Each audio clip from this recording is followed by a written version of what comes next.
2017 সালে যখন প্রথম বিদেশ আই, বিমানের ভিতরে থেকে আমার আম্মারে ফোন দিয়ে বলছিলাম, মা আমি চলে যেতেছি, আমার জন্য দোয়া করো।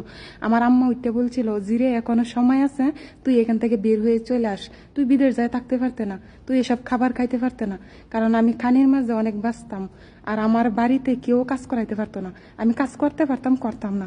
তো তারা ভাবতো বিদেশ যায় ও কাজ করবো না, ও বিদেশ থাকতে পারবো না। তো বিদেশে আইসা আলহামদুলিল্লাহ আমি 2টা বছর শেষ করি, একদিন কমও না একদিন বেশিও না। এইভাবে 3-3 বার ছুটি কাটায় দেশ থেকে আসছি। দেশের জন্য খারাপ লাগছে, নিজের ফ্যামিলির জন্য খারাপ লাগছে। কোনোদিনও এরকম সিদ্ধান্ত নিয়ে নেই যে আমি 2 বছরের আগে বাংলাদেশে চলে যাবো।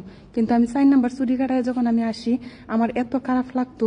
আমি বাড়িতে ফোন দিয়ে বলতাম, মা আমি থাকবো না। আমার বোনেরা বলতাম, আমি থাকবো না, আমি চলে আসবো।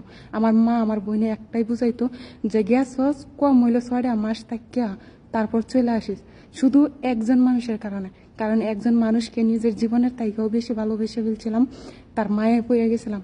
তাকে ছাড়া আমার বাচ্চা বা থাকা অসম্ভব ছিল। তাই এখনো আমার মন টিকা নাই। এখনো আমি দিনের মাঝে 10 বার সিদ্ধান্ত নেই যে আমি দেশে চলে যাইমু। টাকা পয়সা খাইলে পারলি, টাকা পয়সা তো সুখ পাওয়া যায় না। তো আবার ভাবি কি যে এখনের যুগে টাকা ছাড়া কোনো মূল্য নাই।